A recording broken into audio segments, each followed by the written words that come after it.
They hurled lemonade at the waitress because she wasn't fast enough, filmed her humiliation, and walked out laughing. She stood there trembling, but didn't break. Just quietly and with dignity finished her shift. What they didn't know was that the woman they mocked for their amusement was married to the Mafia boss who owned the restaurant, and he hadn't built his empire by forgiving disrespect. The crystal pitcher exploded against Rosa Martinez's shoulder, sending a freezing waterfall of lemonade cascading down her starched white uniform. The entire dining room at Moretta's fell into stunned silence. She didn't scream, she didn't cry, she just stood there, trembling, her hands still clutching her notepad while the sticky liquid tugged at her feet and soaked through to her skin. Oops. The word dripped with mockery from the man in the $5,000 suit. His companion erupted in laughter, slapping the table so hard the silverware jumped. Rosa had been a waitress at Moretta's for 3 years. Shed served politicians, celebrities, and some of the wealthiest people in Manhattan. She knew how to handle difficult customers. But these two, these drunk, entitled tech bros in their designer clothes, had been testing her patience all night. It started small, snapping fingers instead of making eye contact, sending back perfectly cooked steaks twice because they didn't look expensive enough, dropping silverware repeatedly, making her bend down to pick it up while they snickered. But this was different. You know what your problem is? The pitcher thrower leaned back in his chair, gesturing with his whiskey glass. His name was Derek Chun, though Rosa didn't know that yet. You're too slow. We're important people. We don't have time for this. He waved dismissively. Whatever times this times is. His business partner, Marcus Webb, pulled out his phone. Smile for the camera, sweetheart. You're about to be famous. Rosa's face burned, not from anger, but from humiliation. Every eye in the restaurant was on her. The other diners looked away uncomfortably. Her fellow waitstaff stood frozen, unsure whether to help or stay invisible. Gentlemen, her voice came out steady despite the tears threatening to break free. I apologize if our service hasn't met your expectations. Let me get you. Let me get you, Derek mimicked in a high-pitched voice, more laughter. Marcus was definitely recording now, his phone pointed straight at her dripping uniform. From the corner booth, a regular customer named Patricia Hayes watched the scene unfold. She was a retired schoolteacher who came to Moretta's every Friday for the lasagna. She'd seen Rosa serve tables with grace and warmth for years. This wasn't right. Patricia's hand moved to her own phone. If these jerks were going to record this poor woman's humiliation, then everyone should see what kind of people they really were. Rosa bent down to pick up the broken glass, her hands shaking now. A piece cut her thumb. Blood mixed with lemonade on the hardwood floor. Oh no, now she's bleeding, Marcus announced dramatically. Should we call an ambulance or just tip extra? They dissolved into laughter again. That's when Rosa made eye contact with Marco, the head chef, who'd emerged from the kitchen at the sound of breaking glass. His face was dark with fury. She gave him the smallest shake of her head. Don't. It's not worth it. She finished clearing the glass, excused herself with quiet dignity, and walked, didn't times run, to the back. Only when the kitchen doors swung shut behind her did she let the tears fall. Marco grabbed her shoulders. Those pieces of garbage. Him calling Alessandro right now. No. Rosa's voice came out sharp. Don't, please, it's fine. Fine, fine, They threw a pitcher at you. I need this job, Marco. If we make a scene, if we call the owner every time a customer is rude. She wiped her eyes with the back of her hand.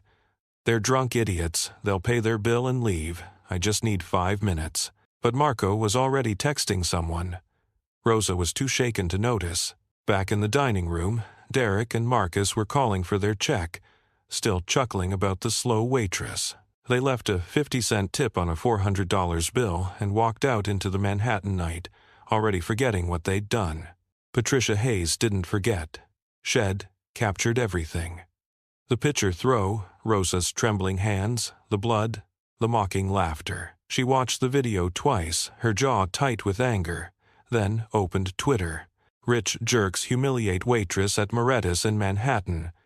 This is what cruelty looks like. She hit post. Then she sent it to her daughter who worked in digital media. Make this go viral, she wrote. By the time Rosa had cleaned herself up, changed into a spare uniform, and finished her shift with forced smiles, Patricia's video had 3,000 views. By midnight, when Rosa finally got home to her apartment in Queens, it had 50,000. By 3 a.m., it had 500,000. Rosa didn't know.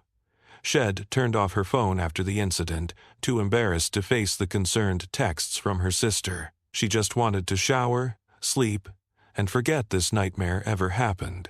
What she didn't know, what nobody in that restaurant knew except Marco, was that Morettis wasn't just named after the owner. Alessandro Moretti didn't just own the restaurant, and Rosa Martinez wasn't just a waitress. She was Rosa Moretti, his wife. They kept it secret for safety reasons.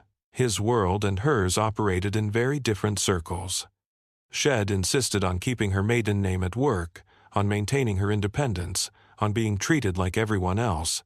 Now, while Rosa slept fitfully in their bedroom, Alessandro Moretti sat in his downtown office, watching the viral video for the 7th time. His face was granite. His jaw muscles twitched. The only sign of the volcano building inside. His phone buzzed. A text from Marco. Asterisk. She didn't want me to call you, but you needed to know. Asterisk. Alessandro set down his phone and opened his laptop.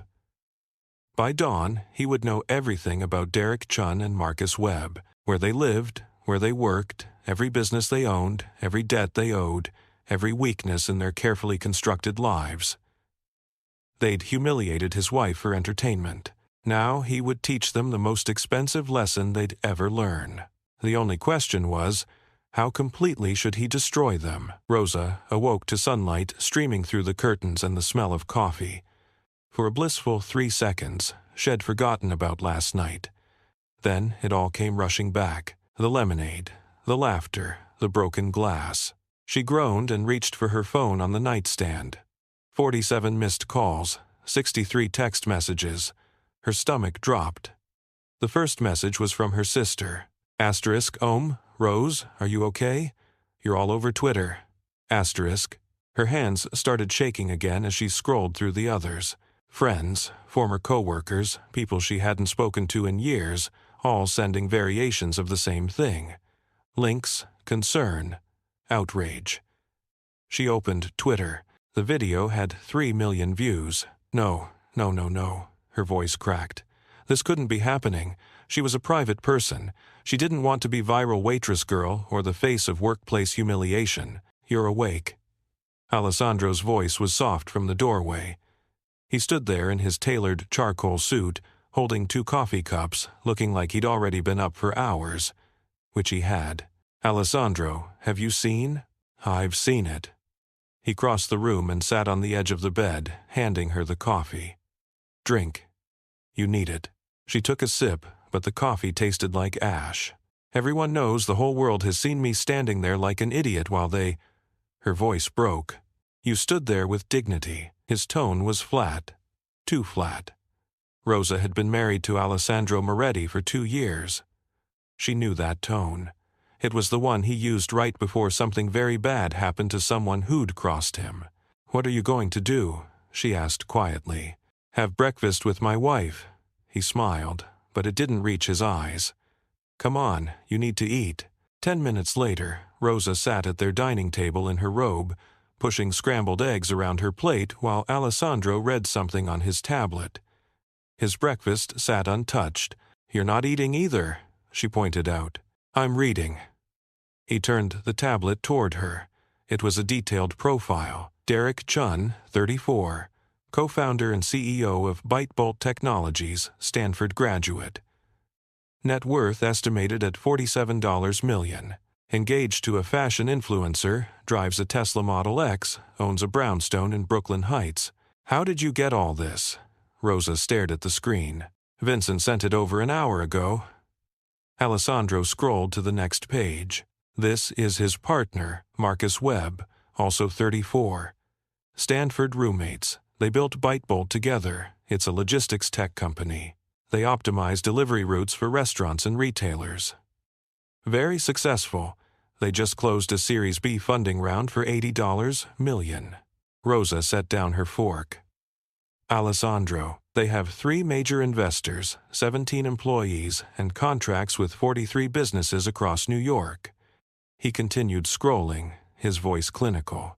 Their technology relies on partnerships with trucking companies, hardware suppliers, and warehouse facilities. It's an elegant system, very interconnected, very vulnerable. Alessandro, please look at me. He set down the tablet. His dark eyes met hers, and for the first time since she'd known him, she saw something that frightened her. Not anger, not rage, something colder, something calculating. They humiliated you in front of a room full of people, he said quietly. Then they made sure millions more could watch. They treated you like garbage for their entertainment. And now I'm supposed to, what? Let it go? Forget it happened? I just want it to go away. I don't want revenge. I want my life back. Your life. He pulled out his phone and showed her the screen. Headlines from 3 different news sites. Asterisk Tech Bros attack Waitress. Asterisk video shows restaurant abuse. Asterisk ByteBolt. Founders face backlash. After viral incident. Asterisk. They're already being exposed, Rosa said. See, the internet is handling it. The internet will forget by Monday. Alessandro's jaw tightened. I won't. His phone buzzed. He glanced at the screen. Vincent's here. I need to take this meeting. Meeting, Alessandro? It's Saturday morning. Business doesn't stop because it's the weekend. He stood, kissing the top of her head. Stay home today. Don't go to work. Don't answer any reporters. I'll handle everything. That's what I'm afraid of, she whispered. But he was already walking toward his home office. Vincent Calibris had been Alessandro's consigliere times for 15 years. He was a thin man in his 50s, with silver hair and the kind of face that revealed nothing. When Rosa first met him, she thought he was an accountant. She wasn't entirely wrong. He just dealt with different kinds of numbers. Alessandro closed the office door behind them. Vincent was already setting up his laptop on the desk. Talk to me, Alessandro said. ByteBolt Technologies. Vincent pulled up a flowchart on his screen. They've built an impressive company, but they're stretched thin. The Series B funding they just got, most of it went to expansion, new markets, new hires, upgraded software. Their burn rate is high. Weaknesses? 3 major ones. Vincent highlighted sections of the chart. First, their entire operation depends on partnerships. They don't own trucks or warehouses. They coordinate them. Second, their main competitive advantage is speed. Any delays in their system, and clients jump to competitors. Third, their investors are impatient. Tech money always is. First sign of trouble. The vultures circle. Alessandro leaned forward. What happens if their partnerships start falling apart? Their whole system collapses. No partnerships, no service. No service, no revenue. No revenue. Vincent spread his hands. You can imagine the rest. How hard would it be to acquire their partners? Some of them easy. Most are small operations, always looking for better deals. The bigger ones would take more finesse and money. Vincent studied Alessandro's face. How far do you want to take this? Alessandro thought of Rosa's trembling hands, the blood mixing with lemonade, the laughter. All the way, he said quietly. I want to know everyone they do business with. Every supplier, every contractor, every warehouse they rent space in. I want to know their investors, their lawyers, their biggest clients. Everything. That's going to take time. You have 48 hours. Vincent didn't blink. Understood. And when I've mapped their entire network, Alessandro's smile was ice cold. Then we start buying quietly, through shells, through intermediaries, through companies they've never heard of. We're going to build a cage around Bitebolt Technologies, and they won't even know they're trapped until the door closes. Vincent nodded and began typing. One more thing, the video is still spreading. Some outlets are trying to identify the restaurant. If they connect it to you, let them try. Alessandro's voice dripped with steel. By the time anyone figures out Rosa is my wife, Chun and Webb will have much bigger problems to worry about. Rosa made the mistake of checking her phone again at noon.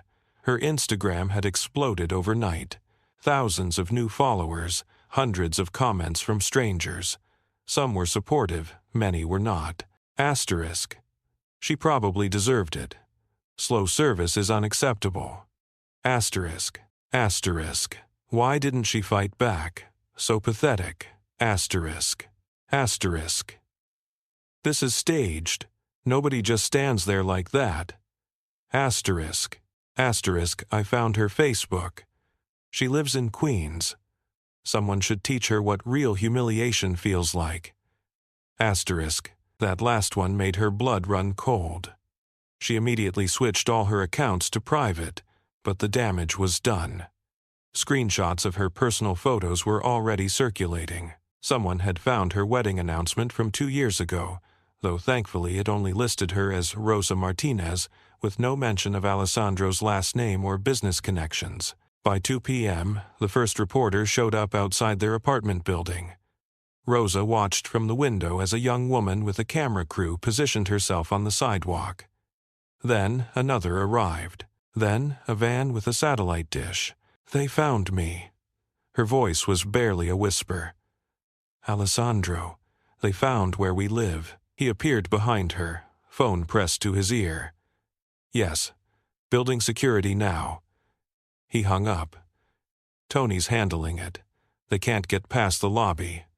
But they're out there waiting. What am I supposed to do? Become a prisoner in my own home? You're safe here. That's what matters. Safe.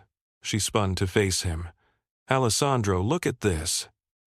She thrust her phone at him, showing the threatening messages. People are calling me weak, saying I deserved it. Someone posted my address on Reddit. Asterisk my address, asterisk. His face darkened as he scrolled through the messages. Give me the phone. What? No, I need...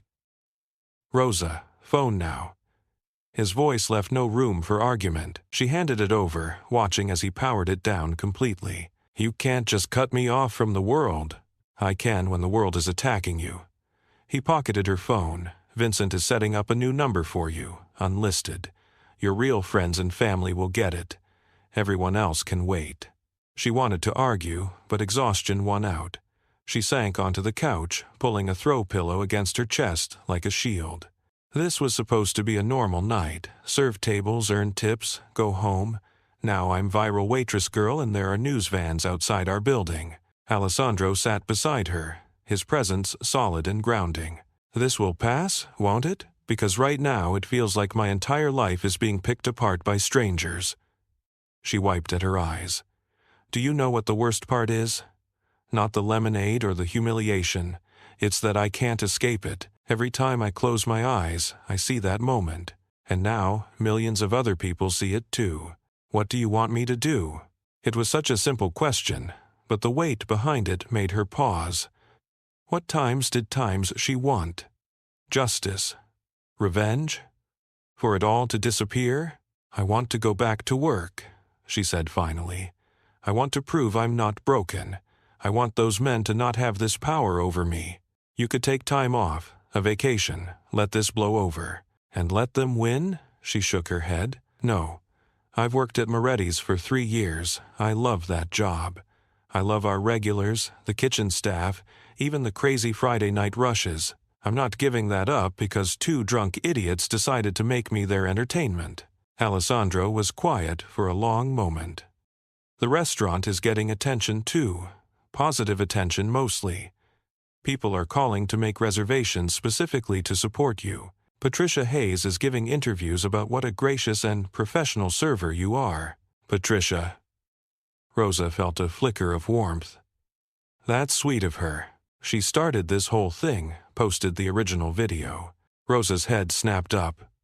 What? She recorded it and put it on Twitter. That's how it went viral. He studied her reaction. Did you not know? I thought Marcus recorded it on his phone and posted it himself. I didn't realize. She processed this information. Patricia was trying to help me. She was. And now the story has shifted. It's not just about two men being cruel. It's about a woman maintaining her dignity under impossible circumstances. You're becoming a symbol, Rosa. I don't want to be a symbol. I just want to be me. Too late. He touched her cheek gently. But being a symbol doesn't mean you're weak. It means you're visible. And visibility can be power if you know how to use it. She searched his face. What are you planning? Nothing you need to worry about. Alessandro. She caught his hand. Don't lie to me. I know you. I know that look in your eyes. You're planning something. He was silent for several heartbeats. Those men humiliated you, made you bleed, laughed while they did it. Do you really think I'm going to let that slide? I think. She chose her words carefully. I think whatever you're planning will be bigger than just making things even. And I'm afraid of what that means for them, for us. You're afraid I'll hurt them? I'm afraid you'll destroy them. And I don't know if I can live with being the reason someone's entire life falls apart, even if they deserve it.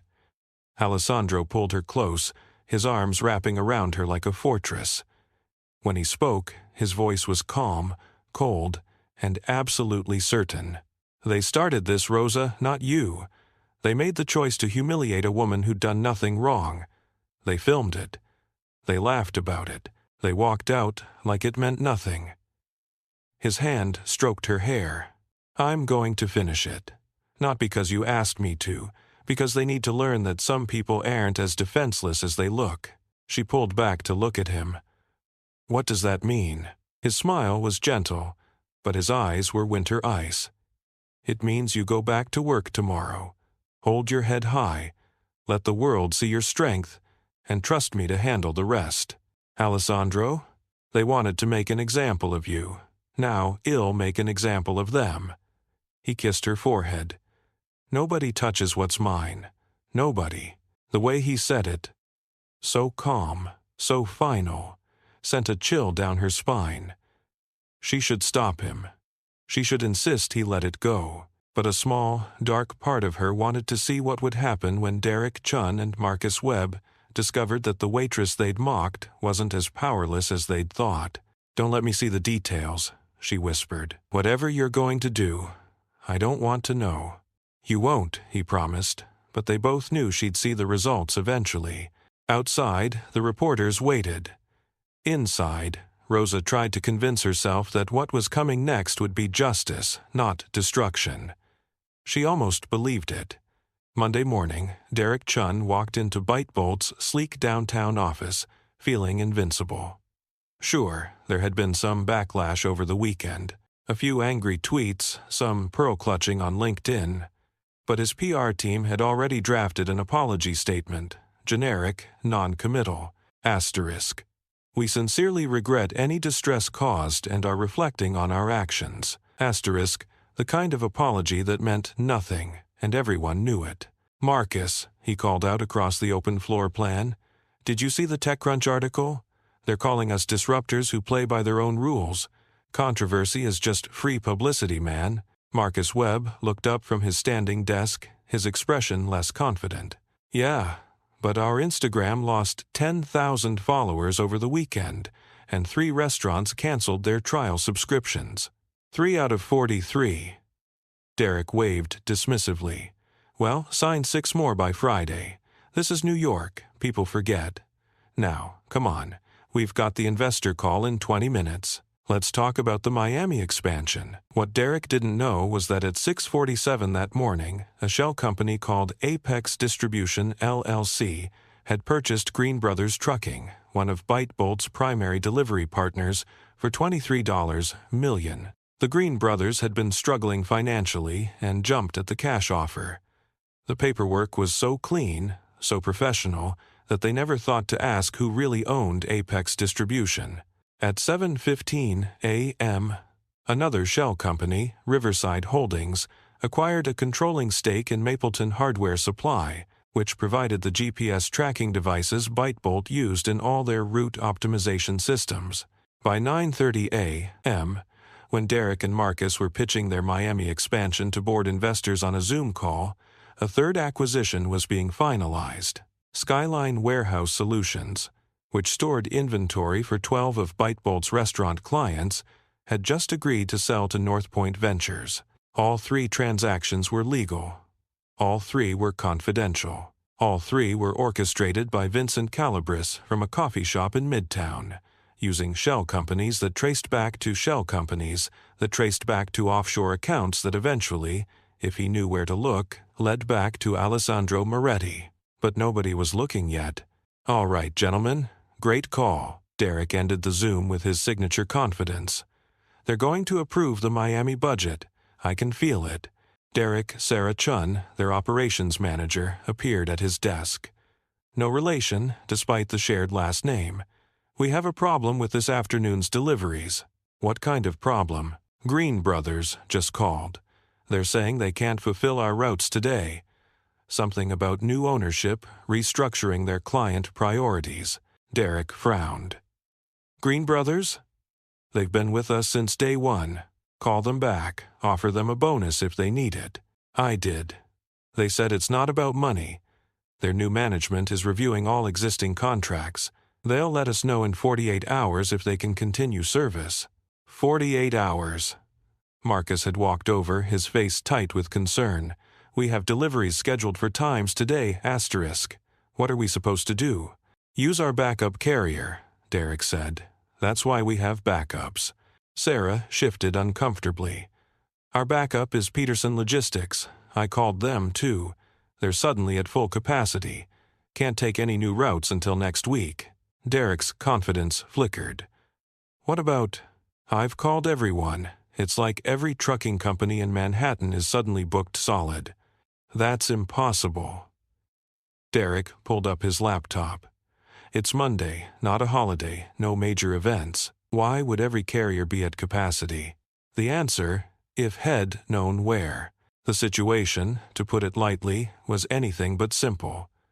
Sarah's 3 calls that morning had all been strategically routed to companies now cleverly hidden within Alessandro's network. Each one had received the same blunt directive: ByteBolt gets absolutely nothing.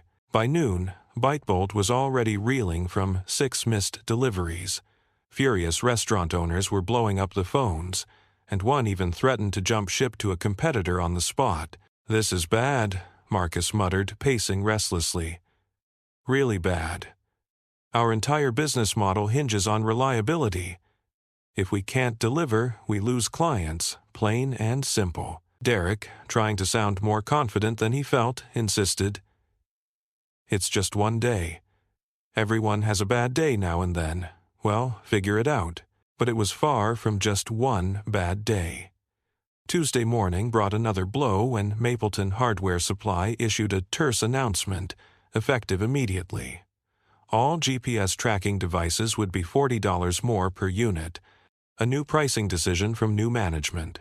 No room for negotiation. Marcus simply stared at the email, aghast. "We use 2,000 units. That's 80 grand extra every year." "Shop around," Derek suggested, though his stomach was churning.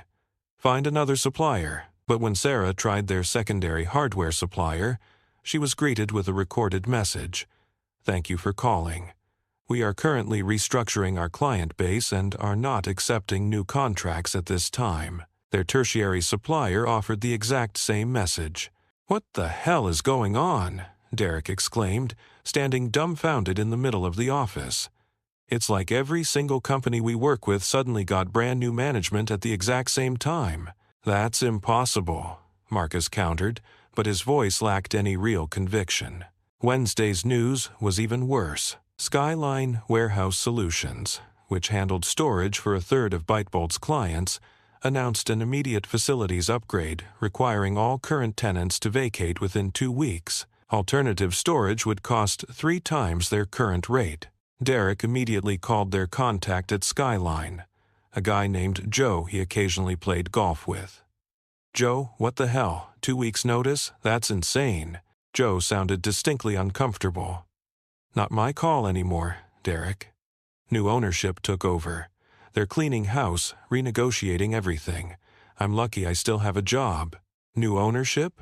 Since when? Paperwork went through over the weekend. Some investment firm. They're tightening margins across the board. Derek hung up, a look of dawning horror on his face, and turned to Marcus. For the first time, genuine fear flickered across both their faces. "3 of our major partners," Marcus said slowly, "all bought out in the same week. All suddenly having problems with us specifically. You think someone's targeting us because of the video?" "I think," Marcus said, pulling up news articles on his phone. "We really pissed off the wrong people. Look at this. That Waitress, the restaurant is called Moretta's. You know who owns half the commercial real estate in Lower Manhattan? The Moretti family." Derek's face drained of color. "You think?" "No," he said, trying to regain his composure. "No way. That's conspiracy theory nonsense. This is just bad timing. Bad luck." But his hands were noticeably shaking as he reached for his coffee. 15 blocks away, in a lavish penthouse office, Vincent Calibri sat across from Alessandro Moretti, calmly updating a spreadsheet. Green Brothers acquired. Mapleton Hardware controlled. Skyline Warehouse controlled. Peterson Logistics partnered. Vincent looked up, a slight smile playing on his lips. "They're starting to notice." "Good," Alessandro replied, his voice even and devoid of emotion. "Let them notice. Let them scramble. Let them wonder why everything they touch suddenly turns to smoke. They've missed 14 deliveries in 3 days. 2 clients have already left. Their operations manager is making 30 calls a day, desperately trying to find new partners. And finding nothing, I presume?" It wasn't a question. "Nothing we don't control," Vincent confirmed with a thin smile.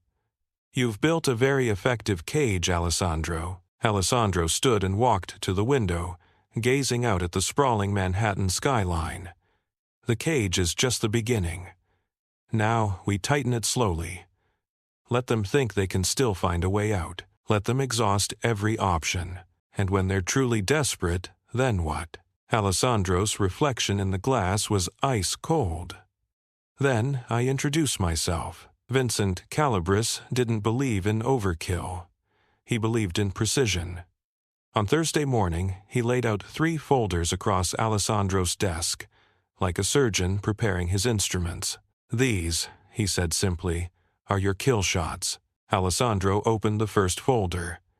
"Data flow systems. They manufacture the proprietary routing algorithm chips ByteBolt uses. It's custom hardware, very specialized. ByteBolt designed their entire software platform around data flow's specifications. Switching to another manufacturer would require rebuilding their entire system from scratch. We're talking 6 months minimum, maybe a year. Who owns Dataflow? Family business. The founder, Robert Hartley, is 68 and wants to retire. His kids have no interest in running a tech manufacturing company. He's been quietly shopping it around for 3 months, but no buyers yet. It's too niche." Alessandro smiled. "Until now."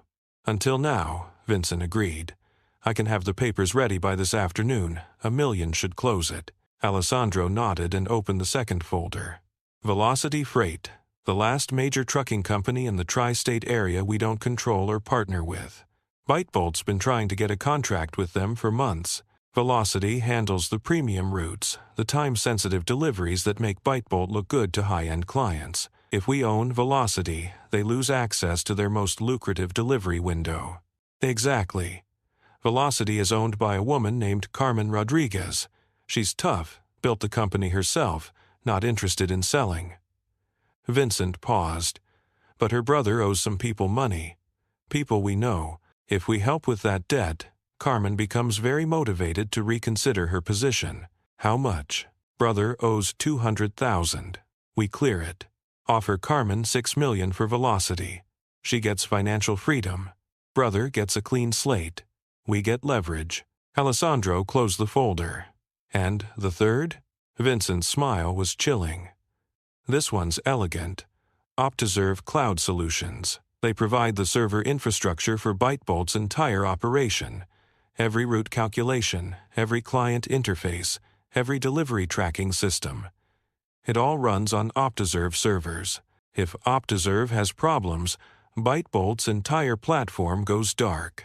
No service, no deliveries, no revenue, just panicked clients and dead software. Vincent leaned back. Optiserve is venture-backed. They're bleeding money, desperately looking for a buyer. We can acquire them for $8 million. The current CEO doesn't even need to know why we want them. Alessandro studied all three folders. Data Flow Systems, Velocity Freight, Optiserve Cloud. Three companies that likely didn't even know they were connected. Three threads that, when pulled together, would strangle ByteBolt Technologies. Buy them all, he said quietly. By 3 p.m. that day, Data Flow Systems had new ownership. Robert Hartley signed the papers in his lawyer's office, tears welling in his eyes, grateful that someone finally valued his life's work. He had no idea what the buyer actually planned to do with his company. By 5 p.m., Carmen Rodriguez's brother walked out of a very uncomfortable meeting with a profound sense of relief. His debt was gone. Carmen signed the Velocity Freight papers an hour later, already envisioning her retirement in Florida. By 7 p.m., Optiserve Cloud Solutions announced new ownership to their confused employees via a company-wide email. The CEO assured everyone it was business as usual and an exciting new chapter. None of them mentioned Alessandro Moretti's name. None of the paperwork traced directly back to him. Vincent had made sure of that. But the cage was now complete. Friday morning, Derek Chin arrived at the office to find Sarah waiting at his desk, her face pale and drawn. Dataflow sent a new contract, she said, handing him the papers. Derek scanned the document and felt his stomach plummet. They're tripling the price per chip. That's insane. They say it's new management policy. Either we sign the new terms, or they discontinue service in 30 days. 30 days? Derek's voice rose in disbelief. We can't rebuild our entire platform in 30 days. Call them. Tell them this is breach of contract. I did. Their lawyers say the original contract allows for price adjustments with 30 days' notice. It's legal, Derek. Barely, but legal. Marcus appeared, holding his own stack of papers. Velocity Freight rejected our proposal. What?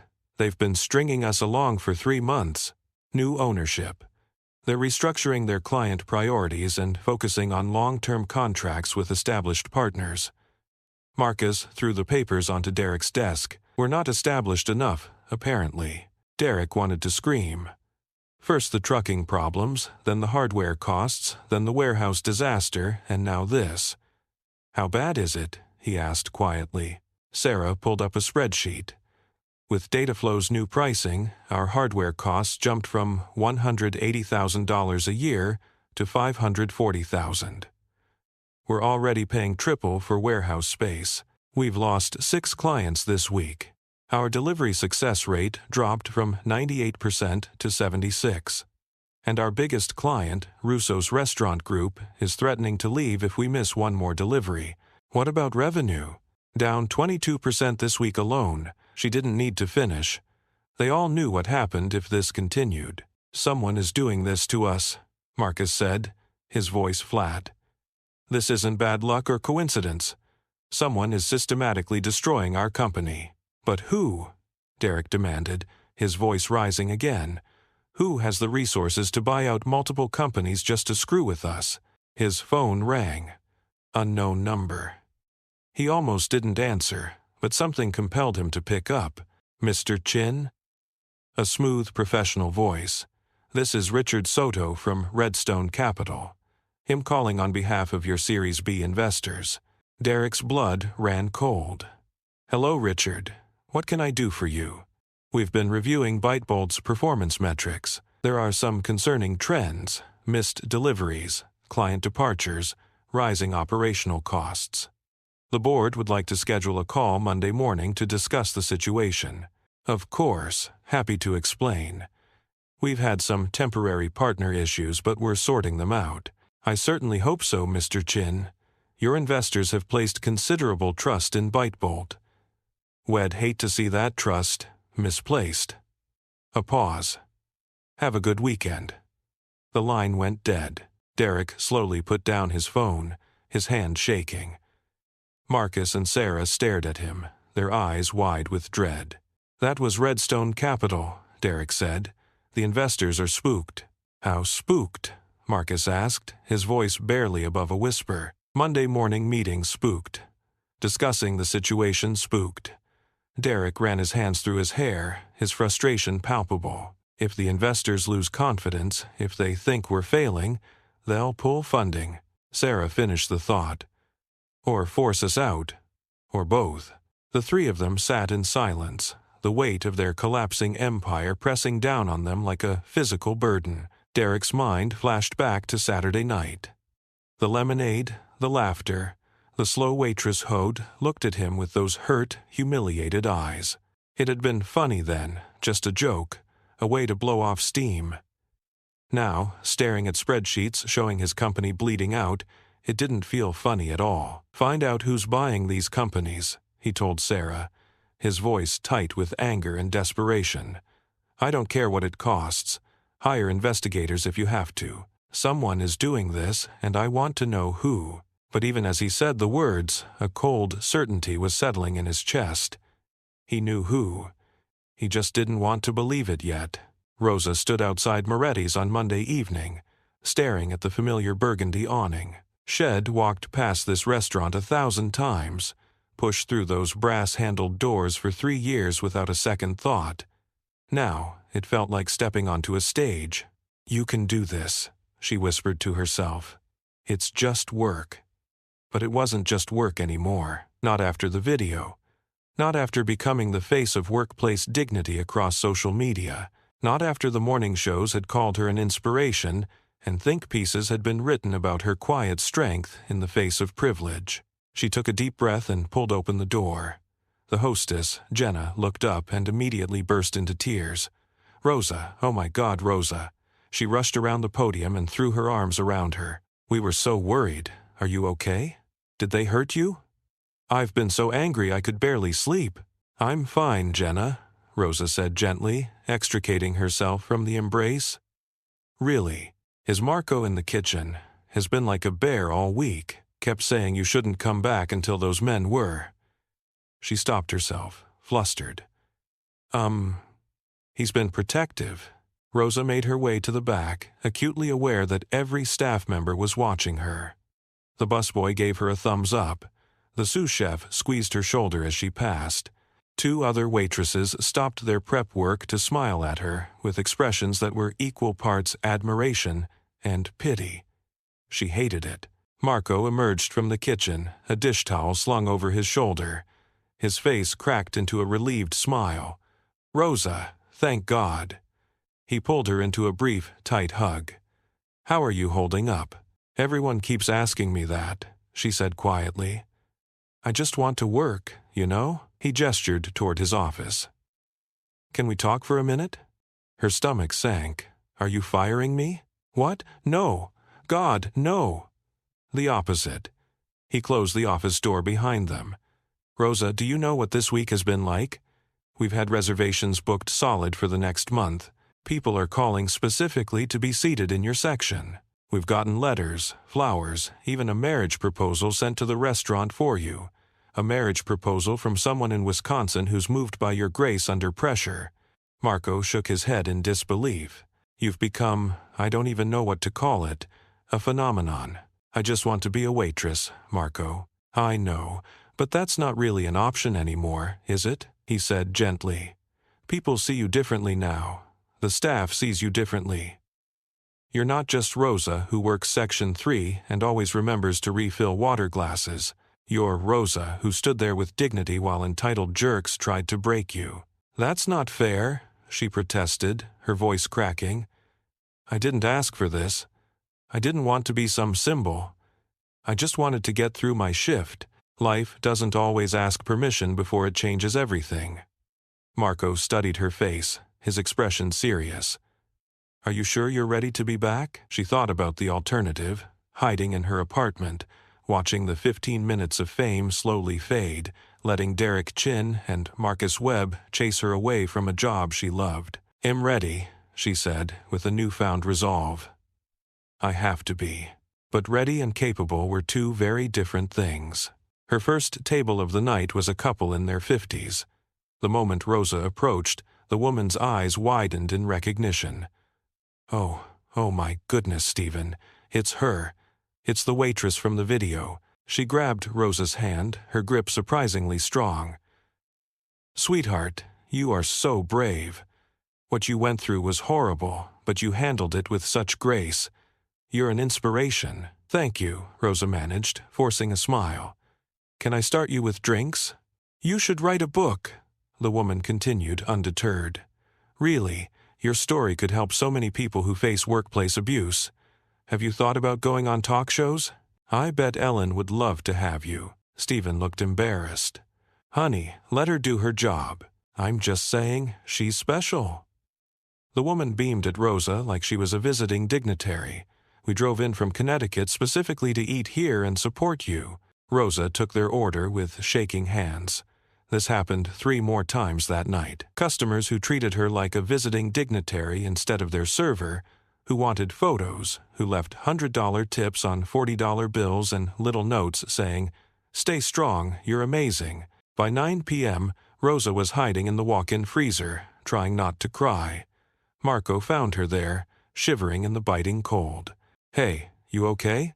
No, she choked out, hugging herself against the chill. I can't do this. Everyone's staring at me, treating me like I'm made of glass or like I'm some kind of hero. I'm not a hero, Marco.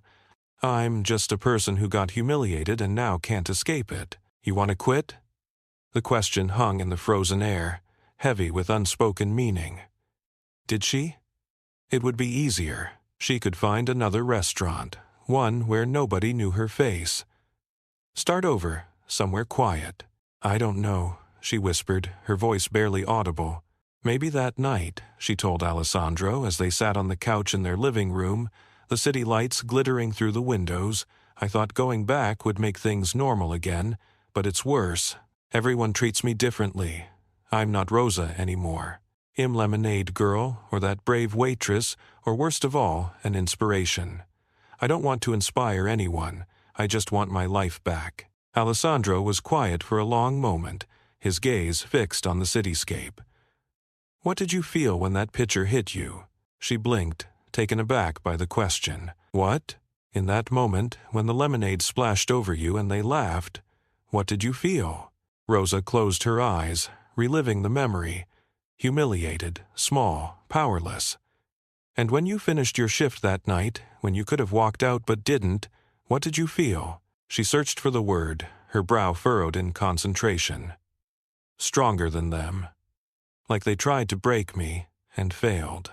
That's grace, Rosa, he said, his voice soft but firm. Not the pretty, easy kind, the hard kind.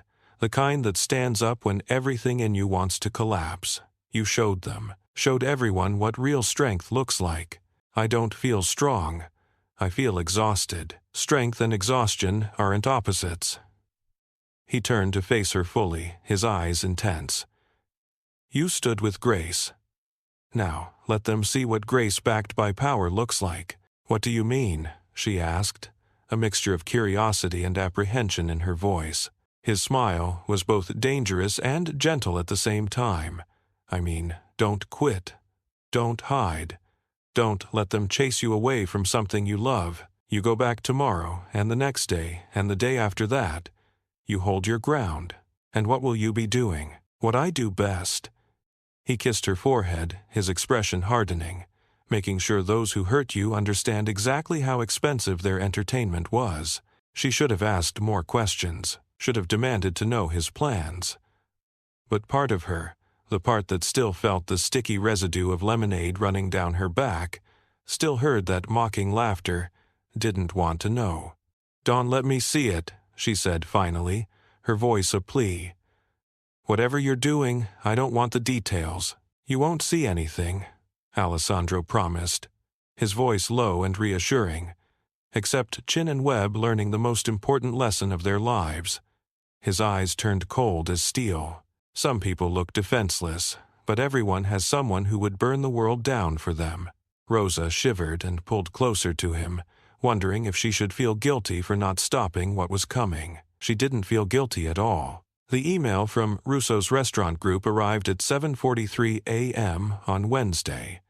Marcus read it twice, hoping the words would somehow magically change. "Dear Bitebolt Technologies, due to continued service disruptions and missed delivery windows, we are terminating our contract effective immediately. We will be transitioning to OptiServe Solutions. Please cease all deliveries and return any Russo's branded materials within 48 hours. Russo's wasn't just a client. They times were times the client. 27 locations across Manhattan and Brooklyn, nearly 30% of Bytebolt's monthly revenue. Derek," Marcus' voice sounded hollow as he walked into the CEO's office. "We lost Russo's." Derek looked up from his laptop, his face already haggard from a week of relentless crisis management. "What? They're gone. Effective immediately. Switching to OptiServe." Derek stared blankly for a moment, his mind reeling. Then he stood up, walked to his window overlooking the city, and very quietly said, "Fuck. It gets worse," Marcus continued, his voice barely a whisper. "OptiServe sent an email at 6 a.m. They're implementing emergency maintenance on our servers this Friday, a 4-hour shutdown window right in the middle of our busiest delivery period. They can't do that. We have contracts, SLA guarantees. They say it's critical infrastructure updates, non-negotiable." Marcus dropped heavily into a chair, his face etched with defeat. "Derek, we're hemorrhaging. Russo's is gone. We lost Chen's grocery chain yesterday. Park Avenue Catering last week. Our client list is down to 31 from 43. That's 12 clients in 2 weeks. I know the numbers, Marcus. Do you know this one? Our delivery success rate is now at 61%. 61%? Derek repeated in disbelief. "Derek, we promised 98% minimum. Our competitors are at 95. He laughed bitterly. "We're not just losing. We're being obliterated." Derek's phone buzzed. Then Marcus. Then every phone in the office seemed to light up simultaneously, a symphony of impending doom. Sarah burst through the door, her face deathly pale. "The OptiServe shut down. It's not 4 hours. I just got off the phone with their support team. It's 3 days. Friday through Sunday. Complete service interruption." "That's impossible," Derek exclaimed, his voice laced with panic. "We have deliveries scheduled. We have clients depending on us." "Not anymore," Sarah said, her voice shaking. "I've gotten 6 cancellation emails in the last 20 minutes. Word is spreading. Nobody wants to risk their deliveries with us offline for 3 days. Call OptiServe. Offer them double, triple, whatever it takes to postpone the maintenance." I tried. They said the decision came from ownership level and isn't negotiable. She looked desperately between Derek and Marcus. "Who owns OptiServe now? Does anyone know?" Nobody answered. In the main office space, the atmosphere was toxic with panic. Employees huddled in small groups, speaking in hushed, worried voices. Everyone could see the writing on the wall. Bytebolt was dying. Tom Henderson, their lead developer, approached Derek's office, his face grim. "We need to talk about contingencies." "What kind of contingencies?" Derek asked wearily. "The OptiServe shutdown.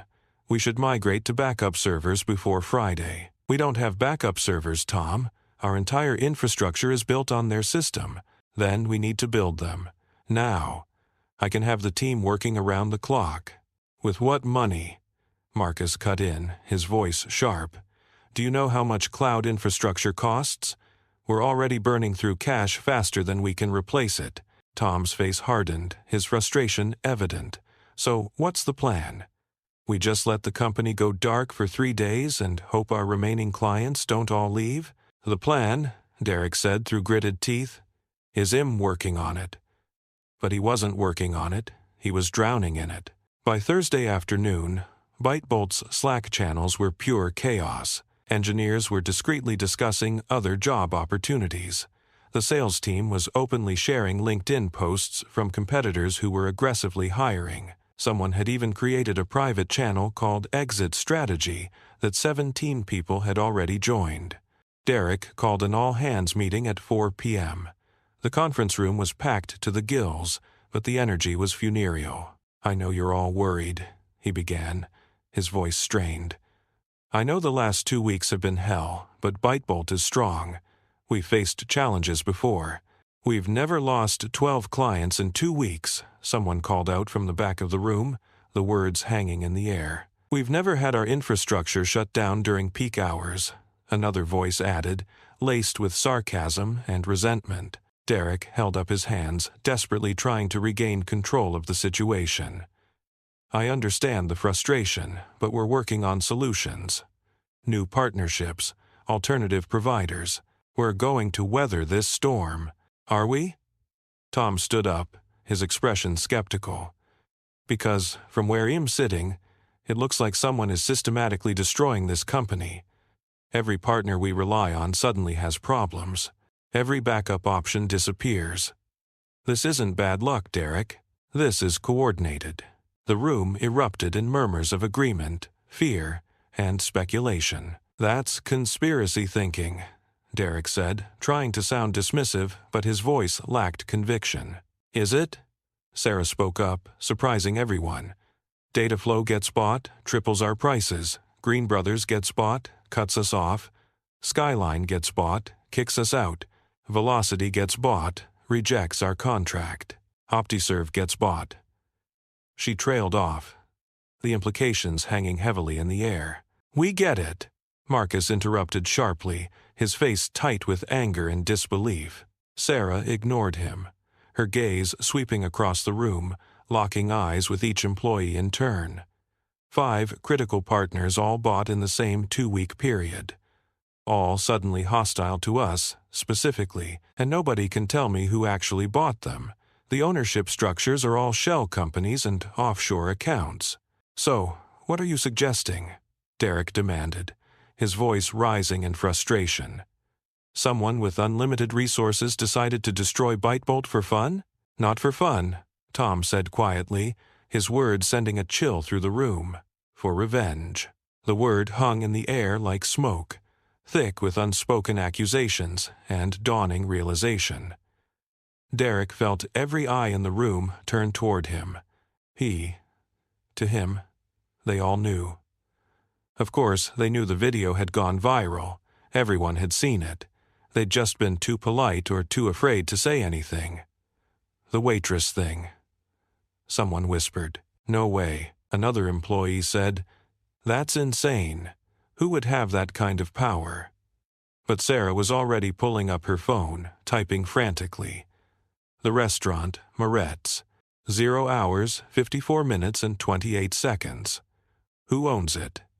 She read from her screen. Owned by the Moretti family. Real estate holdings across Lower Manhattan. Connections to She stopped, her face going white.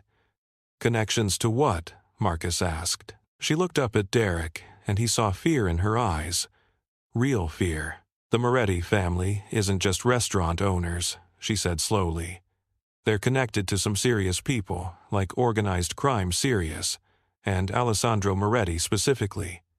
She swallowed hard. He owns about 40 different businesses, 0 hours, 55 minutes and 4 seconds across New York through various holding companies. Hez, basically untouchable. The room went silent. Derek felt the floor drop out from under him. The waitress, Rosa, the woman head splashed with lemonade and laughed at while his friend filmed. Alessandro Moretti's wife. Oh, God. Marcus whispered beside him. Derek, what did we do? Derek couldn't answer.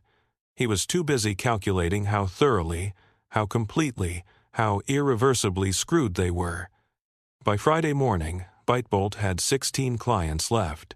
Optizer shutdown, 0 hours 55 minutes and 43 seconds was in effect.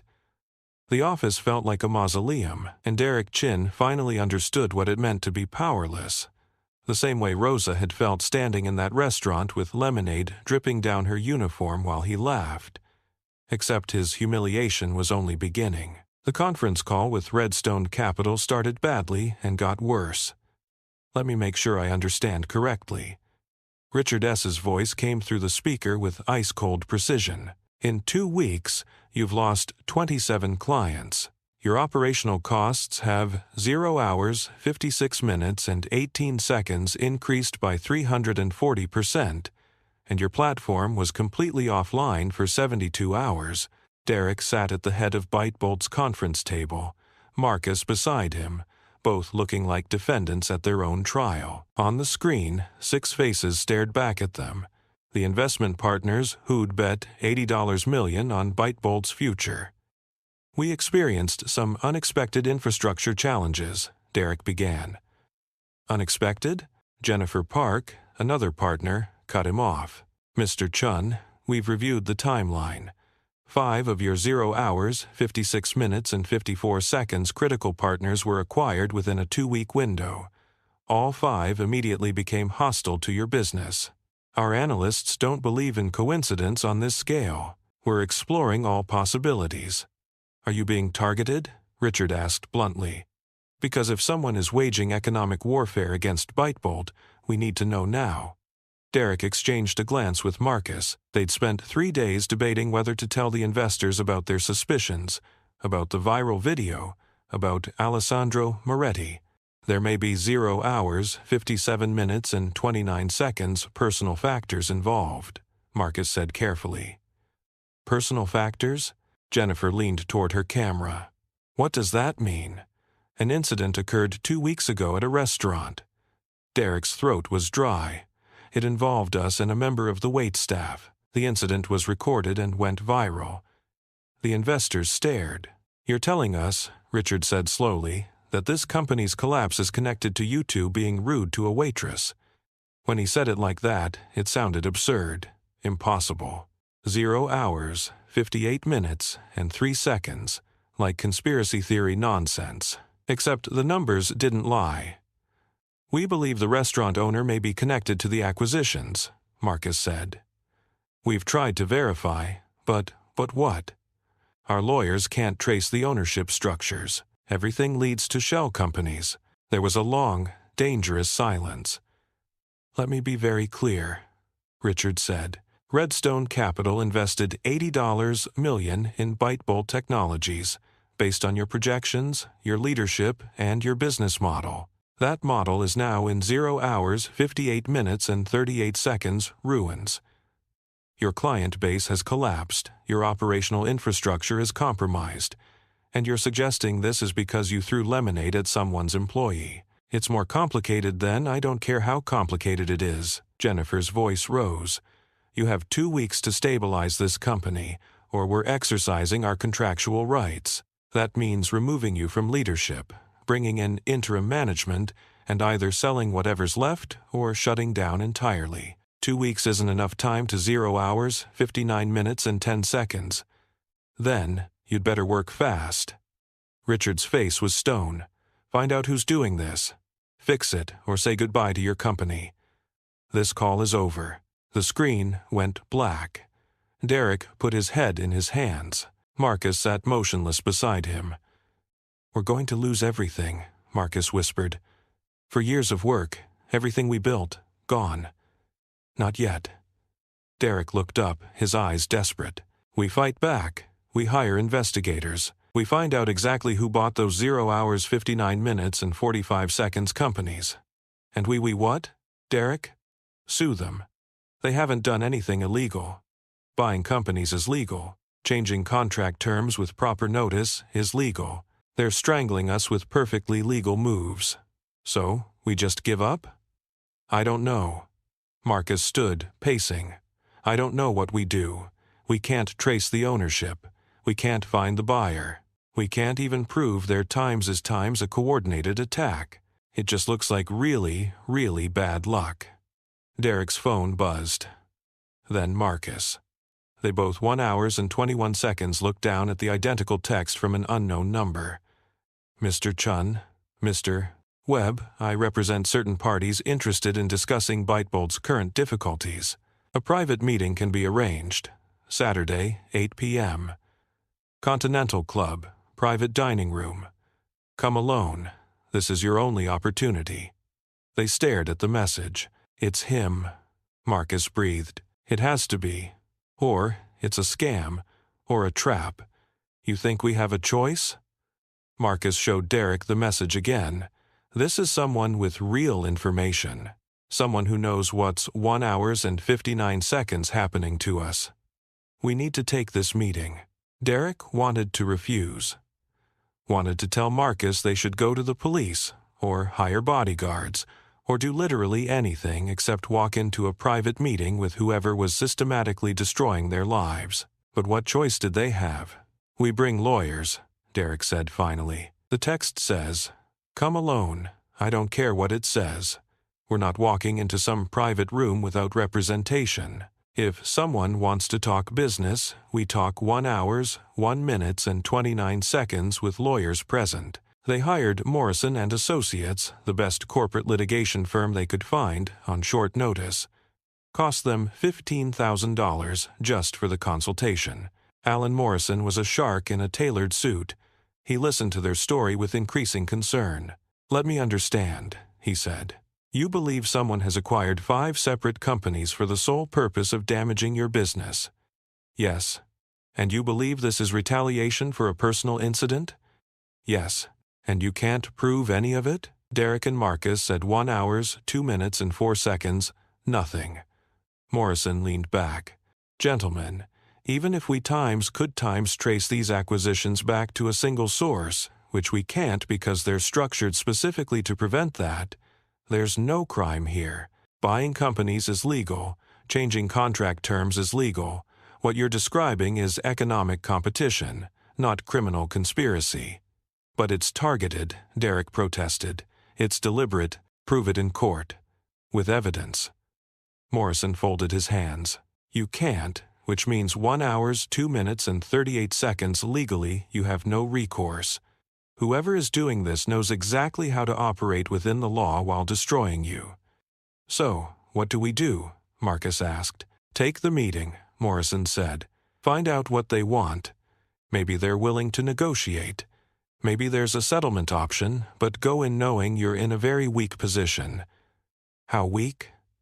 Morrison's smile was grim. "You're bleeding out, gentlemen. And whoever scheduled this meeting knows it. They're not inviting you to negotiate as equals.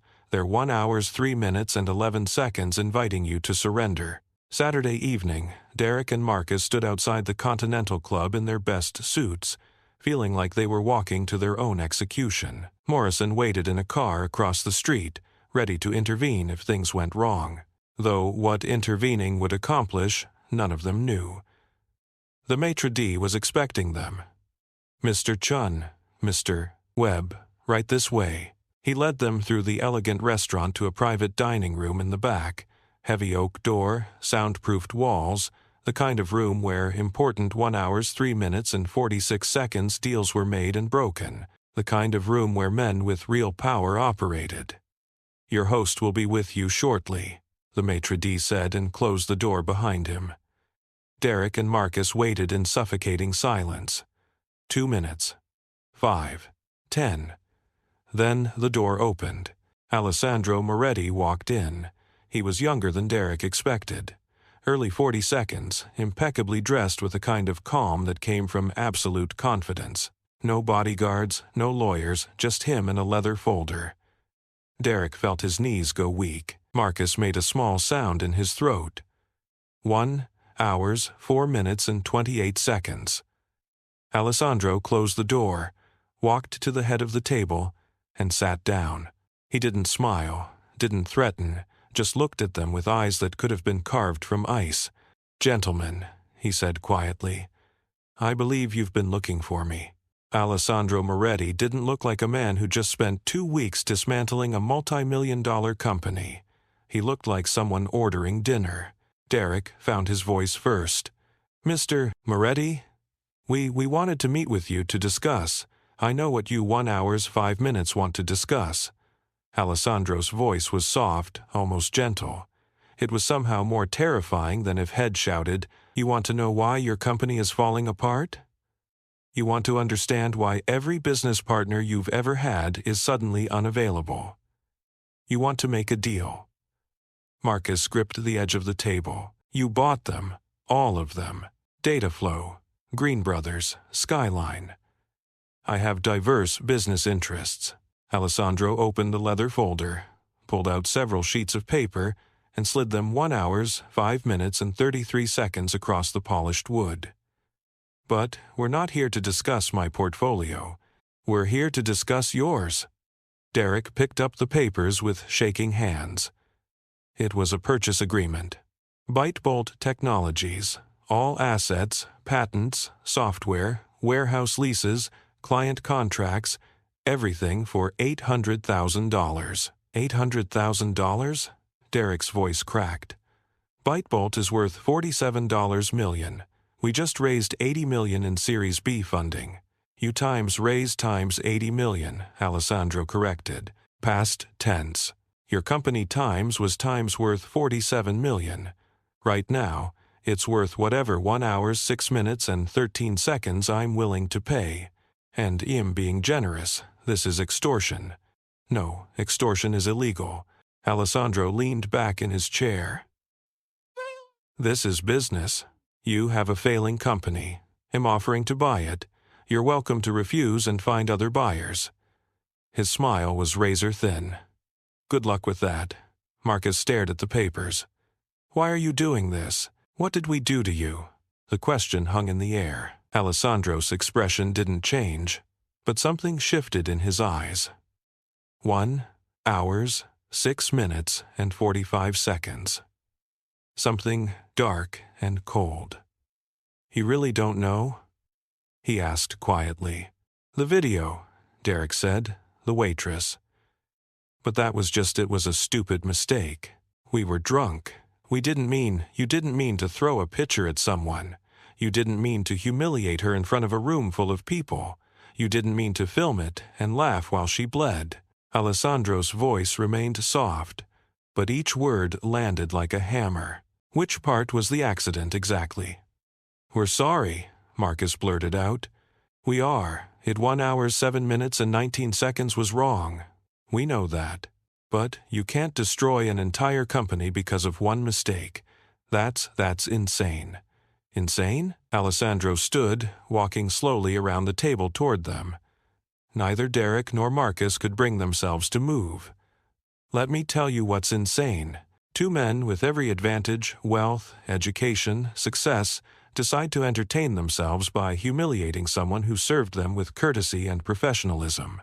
They don't just insult her, they assault her, they film it, they laugh, and then they 1 hour 7 minutes and 55 seconds leave a 50-cent tip and walk away like it meant nothing." He stopped directly behind Derek's chair. Derek could feel him there, a presence like winter itself. "That woman has worked at Moretta's for 3 years, Alessandro continued. "She knows every regular by name. She remembers their orders, their allergies, their anniversaries. She's been Employee of the Month 11 times.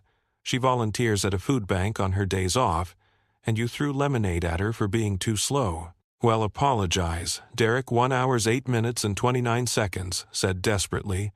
"Publicly. Well, donate to charity in her name. Whatever you want. Just please don't take everything." Alessandro walked back to his seat and sat down, his movements controlled and deliberate. "You want to apologize? You want to make amends? Here's your opportunity." He pulled out another document and slid it across. Derek picked it up. "A public apology event," Derek read aloud, "at Moretta's restaurant. Formal attire. Full press coverage." His voice died in his throat 1 hour 9 minutes and 4 seconds as he reached the last line. Rosa Moretti. The name hit him like a freight train. Rosa Moretti. Marcus grabbed the paper, his face going white. "The waitress is my wife," Alessandro finished calmly. though she insisted on keeping her maiden name at work. She wanted to be treated like everyone else, not as the owner's wife, just as Rosa, the waitress who works section 3 inches. Derek felt the room spin, the waitress head mocked, the woman head splashed with lemonade, the person whose humiliation 1 hour 9 minutes and 40 seconds head found so entertaining. She was married to the man who now owned his entire business infrastructure. "Oh, God," Marcus whispered. "We didn't know. We had no idea. Would it have mattered?" Alessandro's eyes were merciless. If she'd been someone else's wife, someone less powerful, would that have made it acceptable? Neither of them could answer. Alessandro tapped the purchase agreement. "Here's how this works. You sign these papers. You sell me BiteBolt, 1 hour, 10 minutes, and 12 seconds for $800,000, barely enough to cover your legal fees and outstanding debts. You attend the public apology at my restaurant where you will look Rosa in the eye and apologize for what you did. In front of cameras, in front of the city, you will mean it." "And if we refuse?" Derek asked, though he already knew the answer. "Then I don't buy BiteBolt. I let it collapse. Your investors will force you out within a week. You'll have to declare bankruptcy. Your reputation in the tech industry will be destroyed. Every future 1 hour, 10 minutes, and 47 seconds venture you attempt will be associated with a company that imploded because you couldn't treat a waitress with basic human decency." Alessandro's smile was ice. "And Dill still owns 60% of the logistics infrastructure in Manhattan. Your competition will thrive on the ashes of your failure." He pushed the papers closer. "Sell," he said quietly, "or watch everything burn." Derek looked at Marcus. Marcus looked at the papers. $800,000 for years of work, dreams of expansion and success, and making their mark on 1 hour, 11 minutes, and 22 seconds, the world, all of it gone because of one cruel moment. "We need time to think," Marcus tried. "No, you don't." Alessandro checked his watch. "Your Series B investors are meeting tomorrow morning to vote on removing you from leadership. If you sign now, we can issue a joint press release tonight. BiteBolt Technologies, acquired by Moretti Ventures in strategic partnership. You get to save face, keep your dignity, walk away with something instead of nothing. We built this company from scratch," Derek said, his voice breaking. 1 hour, 11 minutes, and 57 seconds. 4 years of our lives. "Rosa has been building her career for longer," Alessandro replied. "And you tried to destroy it in 3 minutes for a joke." The words hung there, undeniable and damning. Derek picked up the pen. His hand shook so badly he could barely grip it. "Where do we sign?" Alessandro pointed to the signature lines. "Here, and initial here." Derek signed. Then Marcus. Each signature felt like cutting off a piece of himself. When it was done, Alessandro collected the papers and stood. "The apology event is next Friday, 1 hour, 12 minutes, and 39 seconds, 7 p.m. Be on time, wear appropriate attire. And, gentlemen," they looked up at him, 2 broken men in expensive suits. "Learn something from this," Alessandro said. "Power isn't about how many people you can humiliate. It's about how thoroughly you can dismantle those who try." He walked out, leaving them sitting in the private dining room with the ruins of their empire scattered across the table. Marcus put his head in his hands and wept. Derek just stared at the closed door, finally understanding what 1 hour, 13 minutes, and 13 seconds Rosa must have felt that night. Powerless, small, destroyed. Except when it happened to her, Shed stood with dignity. Had signed away everything he built and still felt like a coward. The press release went out at 11 p.m. Saturday night. BiteBolt Technologies acquired by Moretti Ventures in strategic partnership. Founders Chun and Webb to remain as advisors during transition period. The tech blogs picked it up immediately. By Sunday morning, the narrative was everywhere. BiteBolt sold after operational struggles and tech darling's exit after rapid decline. Some articles mentioned the viral video, most focused on the business angle, the mysterious collapse, the failed partnerships, The convenient timing of Moretti Ventures swooping in to acquire the struggling company. Nobody except Derek, Marcus, and Alessandro knew the real price. $800,000 for a company that had been worth 60 times that amount 3 weeks ago. Derek sat in his Brooklyn brownstone Sunday afternoon, staring at the wire transfer confirmation on his 1 hour, 14 minutes, and 21 seconds laptop. After taxes, legal fees, and splitting with Marcus, his share was $287,000, less than he'd made in a single year as ByteBolt CEO. His fiancée, Chelsea, found him there at 4 p.m., still in yesterday's clothes, surrounded by empty coffee cups. "Derek, what's wrong? You didn't come to bed last night?" He couldn't look at her. "We sold ByteBolt." "You what?" "I thought you were just having temporary problems. You said you were meeting with someone to fix things. We sold it for nothing. For less than 1 hour, 15 minutes, nothing." His voice was hollow. "It's over, Chelsea. Everything we built, gone." She sat beside him, taking in the devastation on his face. "I don't understand. How did this happen? That video, the waitress." He finally met her eyes. She was Alessandro Moretti's wife. Chelsea's face went pale. Even she, who worked in fashion and barely followed business news, knew that name. Everyone in New York knew that name. "Oh my God, Derek, what did he do? He took everything." Derek laughed bitterly. 1 hour, 15 minutes, and 36 seconds. Legally. Perfectly. He bought out every company we worked with, choked our business until we were drowning, and then offered to buy the corpse for pennies. And we took it because the alternative was watching it collapse completely. Chelsea was quiet for a long time. "The apology video you guys posted last week, that wasn't enough? 1 hour, 16 minutes, and 13 seconds? Apparently not." Derek pulled up the email Alessandro's lawyer had sent. "We have to do a public apology in person at his restaurant this Friday with press coverage. That's humiliating." The word hung between them. Humiliating. Like standing in a room full of people with lemonade dripping down your uniform.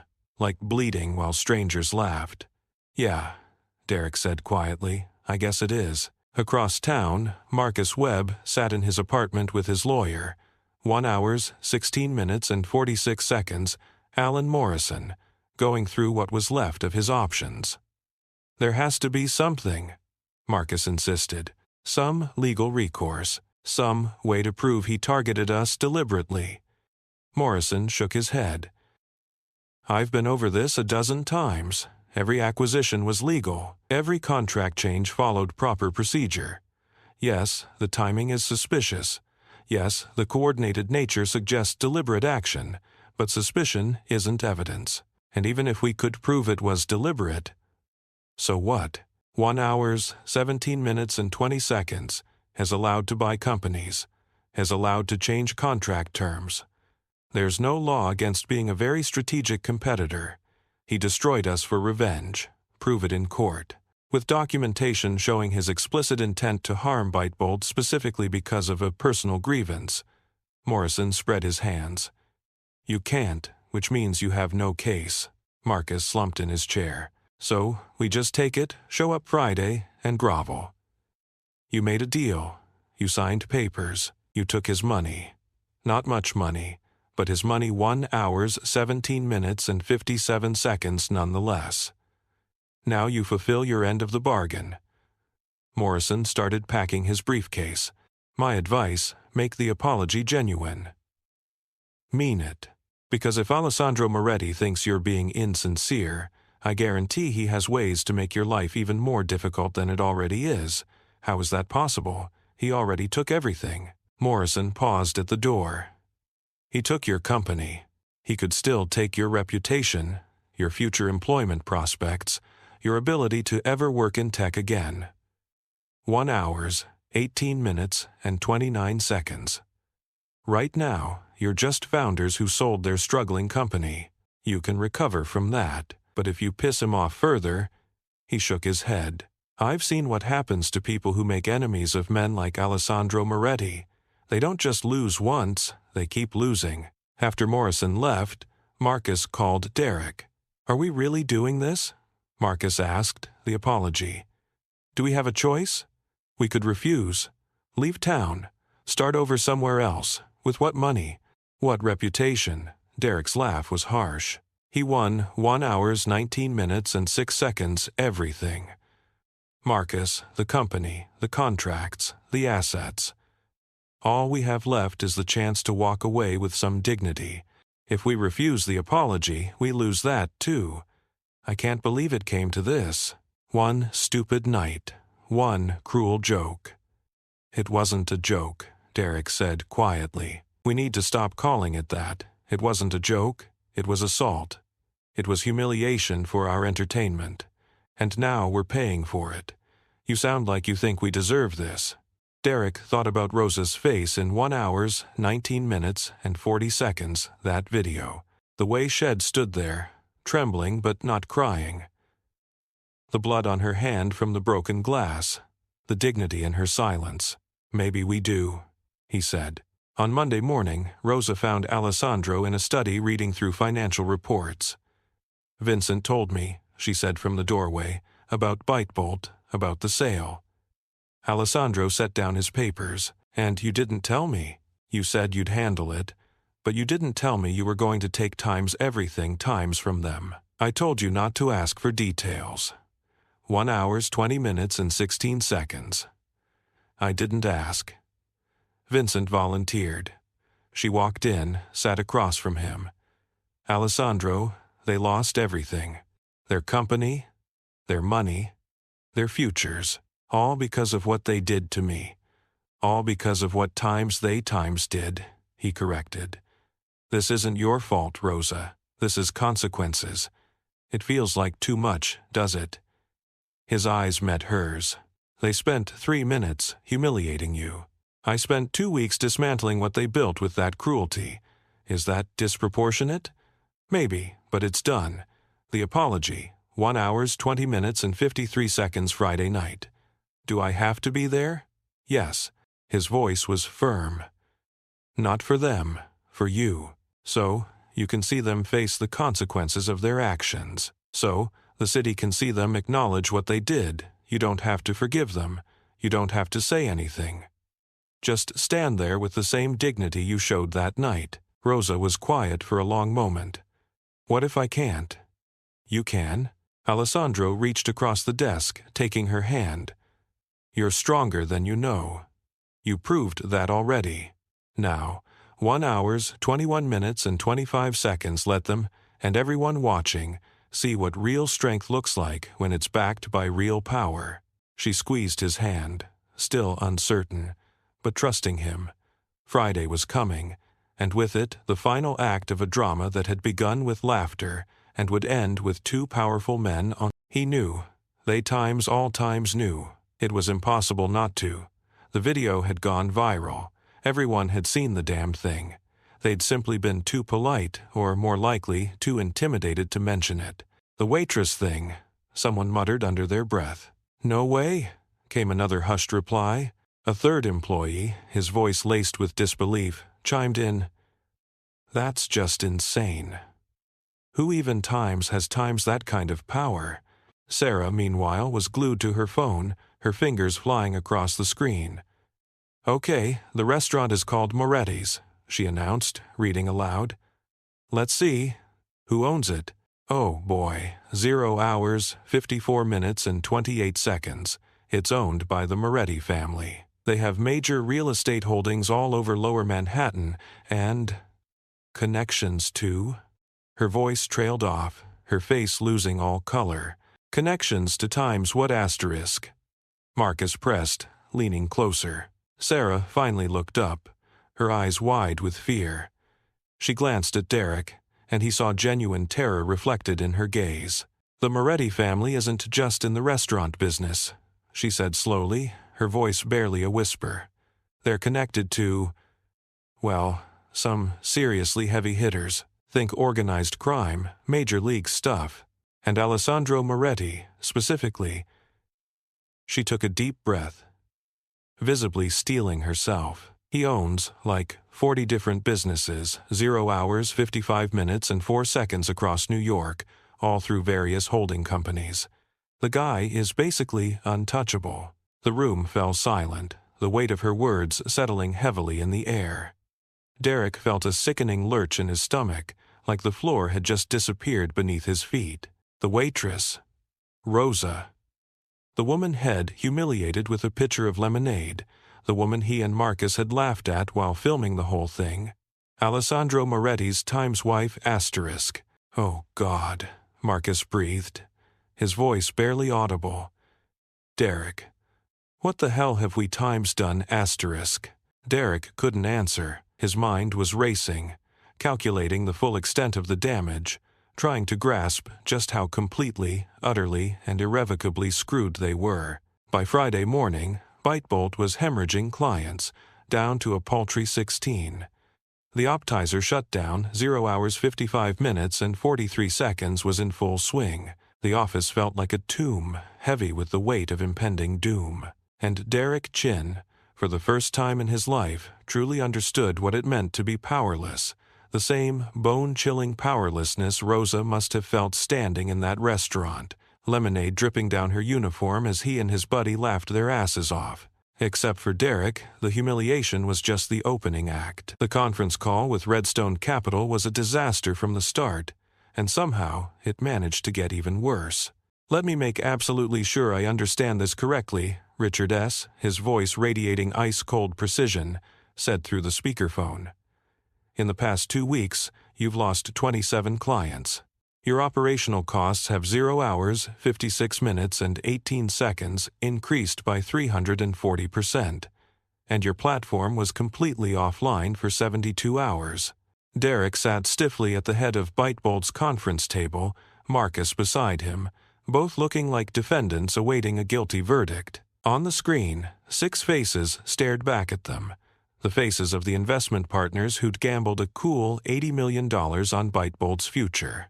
We experienced some unexpected infrastructure challenges. Derek began, his voice wavering slightly. Unexpected?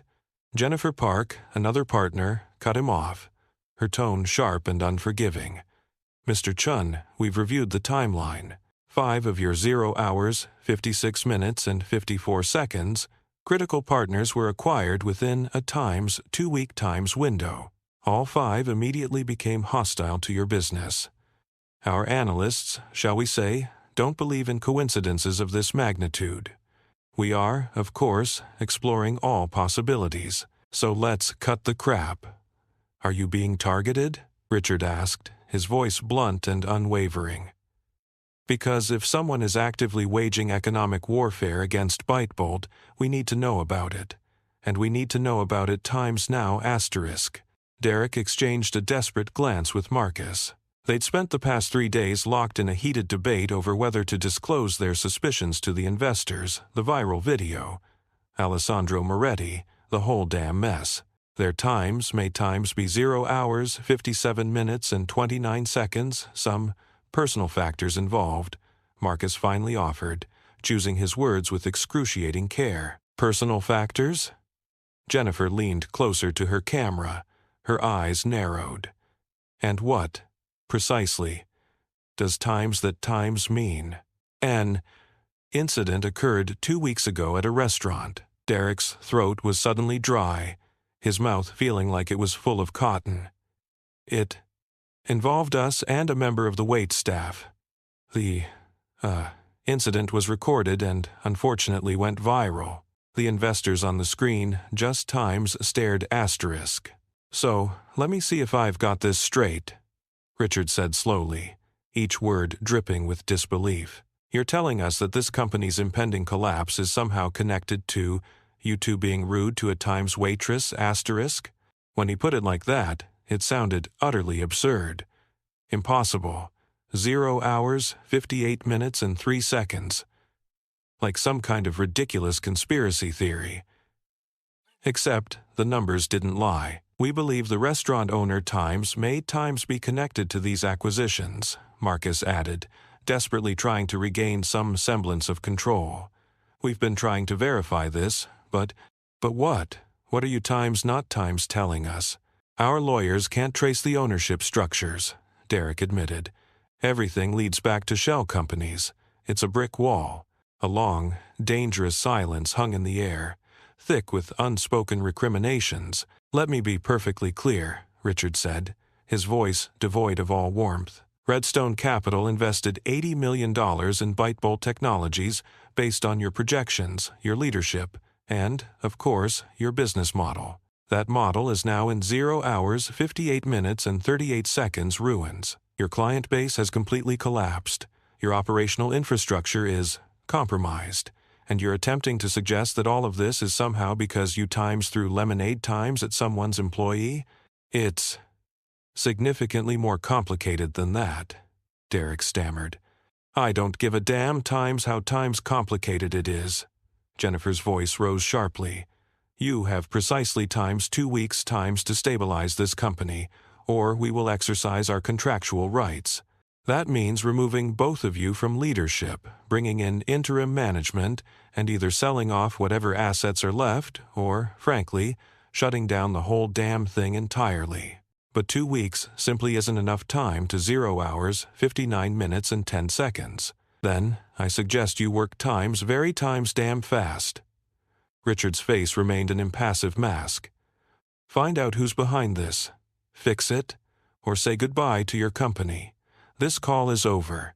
The screen went black, leaving Derek and Marcus alone in the oppressive silence. Derek sank his head into his hands, his shoulders slumping with defeat. Marcus sat motionless beside him, his face ashen. We're going to lose everything, Marcus whispered, his voice barely audible. Years of work. Gone. Everything we've built. Just times, gone asterisk. Not times yet asterisk, Derek said, lifting his head, his eyes burning with a desperate fire. We fight back. We hire private investigators. We find out exactly who bought those 0 hours, 59 minutes, and 45 seconds companies. And then we times what asterisk, Derek? Marcus asked, his voice heavy with despair. We sue them. Sue them? For what asterisk? They haven't done anything illegal asterisk. Buying companies is perfectly legal. Changing contract terms with proper notice is perfectly legal. They're strangling us with perfectly legal moves. So, we just give up? I honestly don't know anymore. Marcus stood and began to pace restlessly. I don't know what to do. We can't trace the ownership. We can't find the actual buyer. We can't even prove that there's a coordinated attack going on. It just looks like really, really bad luck. Suddenly, Derek's phone buzzed insistently. Then Marcus's. They both, 1 hour and 21 seconds, glanced down at the identical text messages from an unknown number. Mr. Chun, Mr. Webb, I represent certain parties interested in discussing BiteBolt's current difficulties. A private meeting can be arranged. Saturday, 8 p.m. Continental Club, private dining room. Come alone. This is your only opportunity. They stared at each other, their faces etched with a mixture of apprehension and morbid curiosity. It's him, Marcus breathed, his voice barely above a whisper. It has to be. Or, it's a scam. Or, a trap. Do we even have a choice? Derek asked, his eyes fixed on the ominous text message. Marcus showed Derek the message again. This is someone who clearly has real information. Someone who knows exactly what's 1 hour and 59 seconds happening to us. We need to take this meeting. Derek desperately wanted to refuse. He wanted to tell Marcus that they should go to the police, hire bodyguards, do literally anything, except walk blindly into a private meeting with whoever was systematically dismantling their lives. But deep down, he knew that they had no other options. We bring lawyers, Derek said finally, his voice betraying his reluctance. The text says, come alone. I don't give a damn what it says, Derek retorted. We're not walking into some private room without representation. If someone wants to talk business, we talk 1 hour, 1 minute and 29 seconds with lawyers times present asterisk.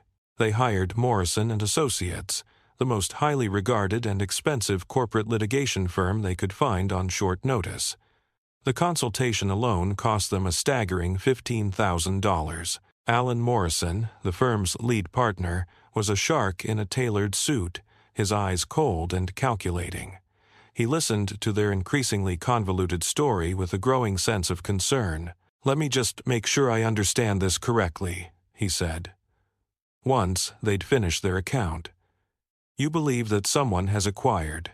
They were metaphorically brought to their knees, if not literally. The question lingered. Would this public display bring Rose peace, or would it merely attract more unwanted attention? She would find out in just 5 days. Friday descended like a preordained storm, its arrival visible to everyone. By 5 p.m., hordes of news fans lined the street outside Moretti's restaurant. Reporters strategically positioned themselves to have perfect views of the entrance. Someone had leaked a juicy tidbit. Tonight's event wasn't just a stuffy corporate formality. No. It was a public apology delivered by 2 tech entrepreneurs to the waitress they had callously humiliated in a viral video. The story had it all: wealth, cruelty, consequences, and the tantalizing possibility of redemption.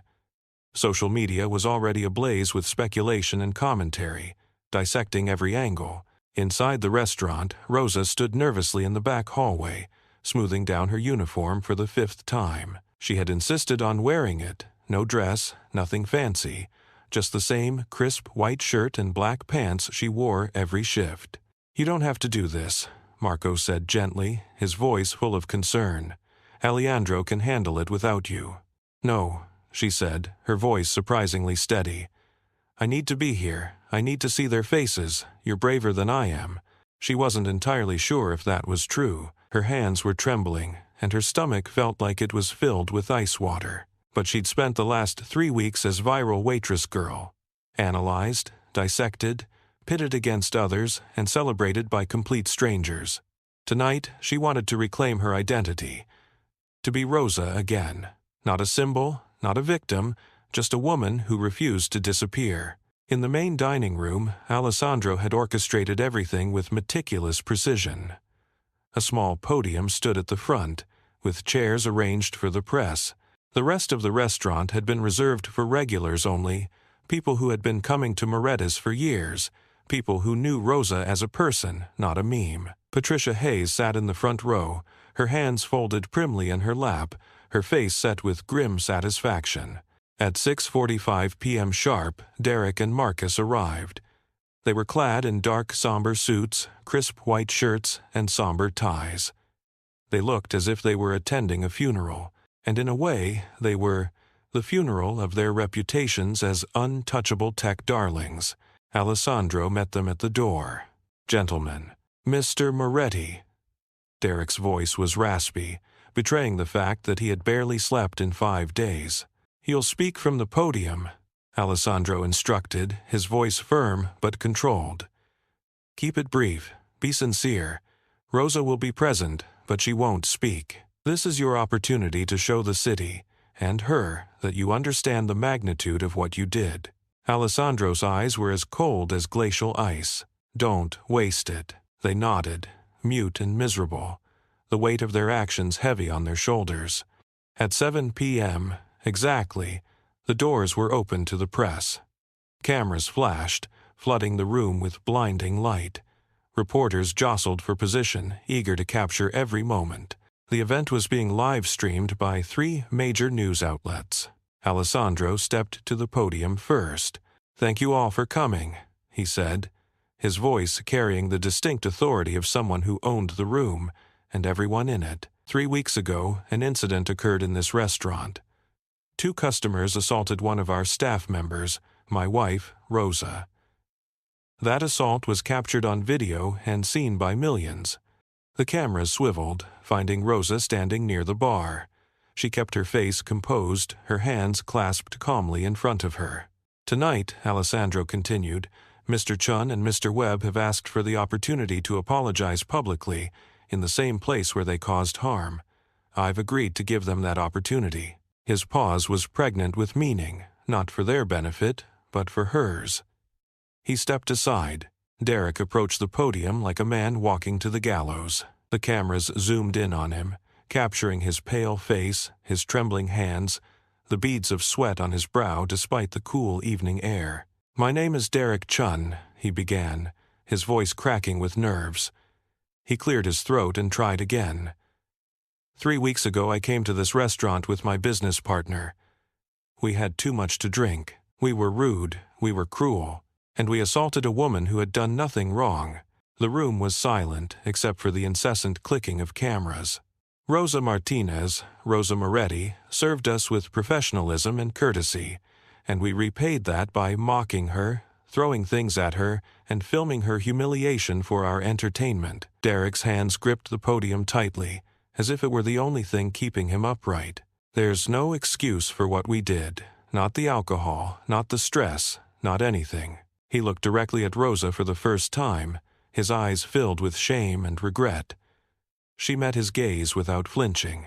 "I'm sorry," Derek said, his voice breaking completely. "I'm so sorry. You didn't deserve that. Nobody deserves that.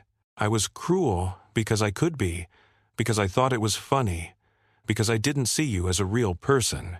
Tears streamed down his face now, genuine and uncontrolled. "I see you now, and am ashamed of what I did." He stepped back, unable to bear the weight of his guilt any longer. Marcus took his place. If Derek had looked broken, Marcus looked haunted.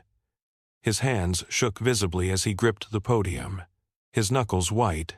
"I filmed it," he said quietly, his voice barely audible. "Derek threw the picture, but I filmed it. I made sure to capture her face, her humiliation. I thought it was content. Entertainment." He shook his head in disbelief at his past actions. "Rosa, I don't expect you to forgive me. I wouldn't forgive me. But I need you to know that what we did, what I did, was wrong on every level. You were doing your job. We were supposed to be decent human beings. We failed." His voice dropped to barely a whisper, filled with remorse. "I'm sorry for everything." The cameras captured it all. Two powerful men, tears streaming down their faces, voices breaking with emotion, apologizing to a waitress in front of the entire city. Rosa stood silent throughout, a figure of quiet dignity. She didn't cry, didn't smile, didn't gloat. She just stood there, with the same quiet dignity Shed shown that night. The dignity that had started all of this. When Marcus stepped away from the podium, Alessandro returned. "Rosa," he said gently, his voice filled with concern. "Do you want to say anything?" Every eye in the room turned to her. The cameras zoomed in, capturing every nuance of her expression. The reporters leaned forward, their pens poised, ready to record her every word. She could say anything. She could condemn them further. She could accept their apology. She could tell her story in her own words. Instead, she walked forward slowly, her footsteps echoing in the silent room. She stopped in front of Derek and Marcus, looking at them with eyes that had seen their worst and survived it. "I accept your apology," she said quietly, her voice filled with a quiet strength. Not warmly, not with forgiveness, just acknowledgement. What you did hurt me. What happened after hurt me too.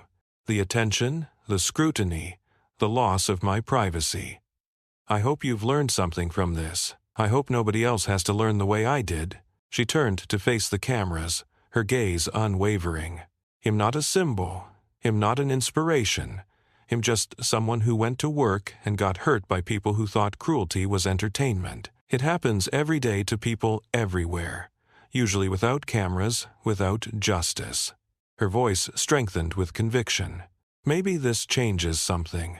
Maybe people think twice before treating service workers like they're less than human. That's what I hope comes from all of this." She walked back to her position by the bar, her head held high. The room erupted in a cacophony of sound. Reporters shouted questions. Cameras flashed, capturing the sound of a moment that would be replayed 1,000 times. Alessandro raised his hand for silence, his expression firm. "That's all. Thank you for coming. The restaurant is closed for the evening." As the press filed out, still shouting questions, Patricia Hayes approached Rosa and hugged her tightly, her eyes filled with emotion. "You are perfect, honey," she whispered, her voice choked with emotion. "Just perfect." Rosa hugged her back, finally letting the tears come now that the cameras were gone. Derek and Marcus stood by the door, uncertain and lost. Alessandro gestured to them, his expression devoid of pity. "You can go," he said simply, his voice cold and dismissive.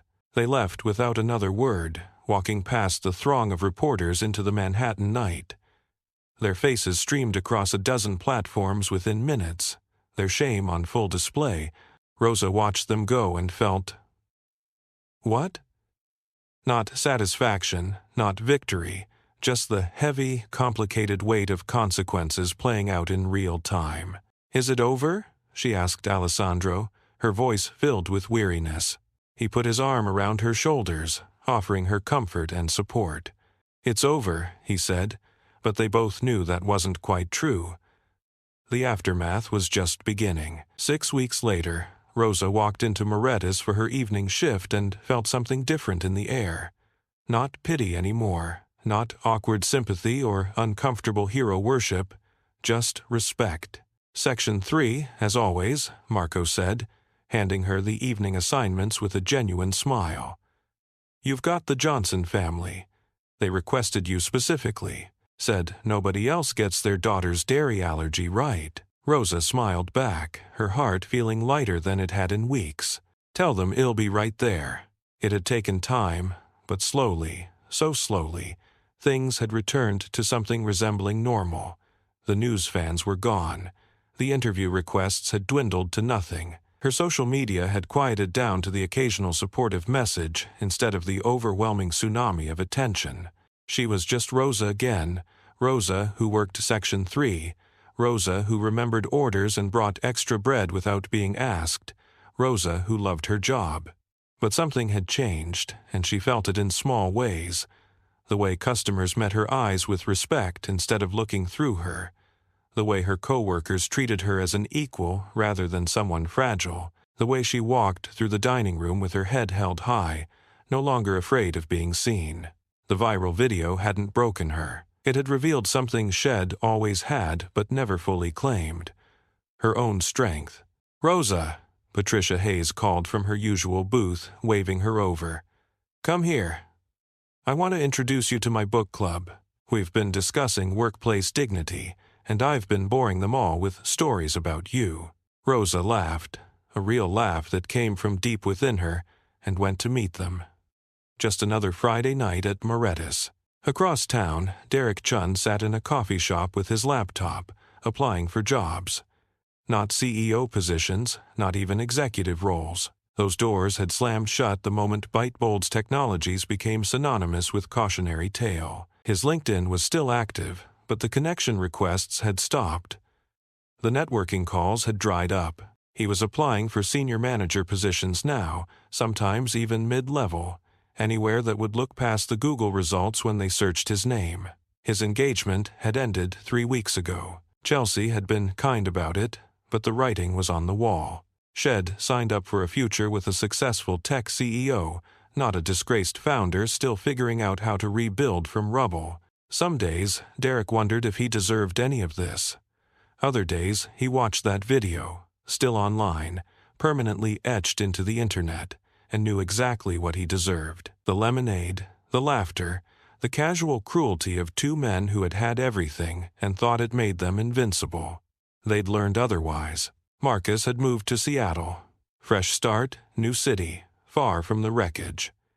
They barely spoke now. The silence filled with too much shared shame, too much reminder of who they'd been. Derek lived alone in a smaller apartment, worked on his job applications, and tried to figure out who he was when he wasn't defined by success. It was the hardest education Head ever received. Meanwhile, in a penthouse office overlooking Manhattan, Alessandro Moretti reviewed quarterly reports with Vincent. "The logistics network is performing better than projected," Vincent said, pulling up charts. ByteBold's old clients transitioned smoothly. The delivery infrastructure we acquired has increased efficiency across 17 partner restaurants. Revenue is up 31% in the sector. Alessandro nodded, scanning the numbers. Bitebold's technology, once used to humiliate and destroy, now strengthened his empire.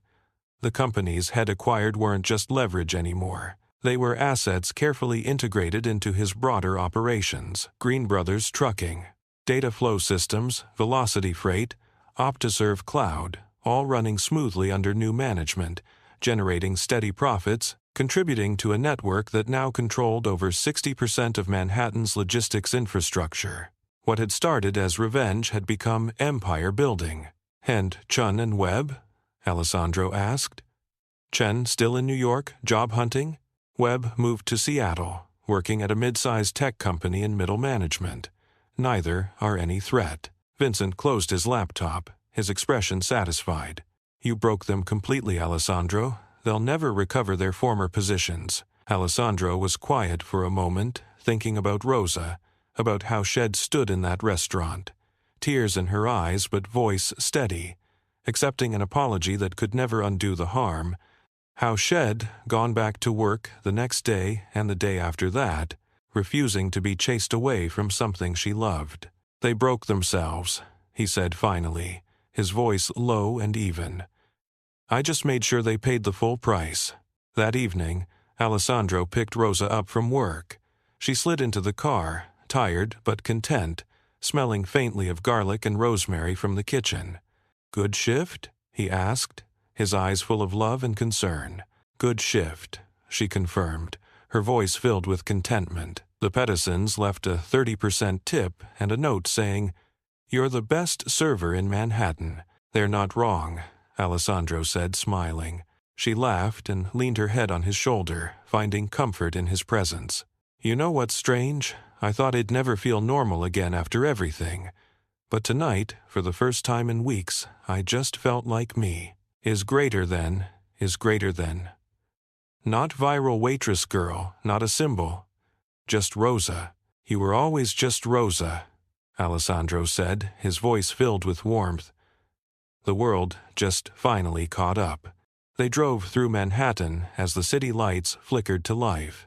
Two people who understood different kinds of power. Rosa's power was quiet, the power of dignity, of standing firm when everything said to break. Alessandro's power was louder, the power of resources and connections and the ability to dismantle empires. Together, they were formidable. What had begun as a cruel joke, lemonade splashed for entertainment, laughter at another's pain, had ended with the complete destruction of everything Derek Chun and Marcus Webb had built. Not through violence, not through anything illegal, just through the patient, methodical application of power wielded by someone who understood that the strongest force isn't always the loudest. Sometimes power doesn't roar. Sometimes it squeezes. And sometimes, when cruelty meets consequence, the world learns an old lesson in a new way. Everyone has someone who would burn it all down for them. Rosa just happened to be married to a man who had the matches, the gasoline, and the patience to watch it burn slowly. Two men had learned the most expensive lesson of their lives. And Rosa Martinez Moretti went back to work untouchable and unbroken, serving tables with the same grace that had started everything. Only now, everyone knew what grace backed by power looked like. The end.